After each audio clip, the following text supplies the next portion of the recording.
Do you remember when Jesus came into your life? Some of us can recall the specific day, but I'm hopeful that all of us can remember the feeling, the freedom and relief, as well as the peace that passes understanding and the joy unspeakable, that true sense of His Spirit within. Can you remember how your burdens were lifted and you felt like nothing was ever going to be too difficult to handle again?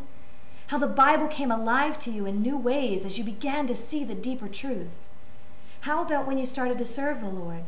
Do you recall the strength and insight He gave you, or the energy He provided to do what He called you to do? We truly do feel alive when we accept the King of Kings' invitation of salvation and ask Him to be the Lord of our life. Now, stop and think about how you are doing now. Are there burdens weighing heavy on your heart that cause you to feel overwhelmed? Does the Word of God seem dry and lifeless when you read it? Are you weary and frustrated in the ways in which you are serving the Lord? Why do these things often happen? We start off so great in our walk with Jesus, and then we seem to wear down, sometimes almost to a complete stop.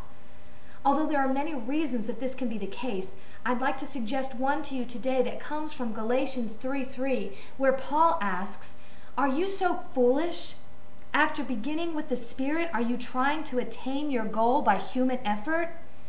In the context of the passage, we see that the Galatian believers had received Christ by faith, but were then trying to work for their salvation by obeying the law. I don't know that we fall into that trap, but I do know that if we're not careful about keeping our eyes fixed on Jesus, we will begin trying to live our life in our own strength. How foolish! Nothing worthwhile in our lives can be achieved by human effort. Nothing. If you're feeling sluggish, weighed down, discouraged, or weary, turn to Jesus and ask Him to reveal the reasons why.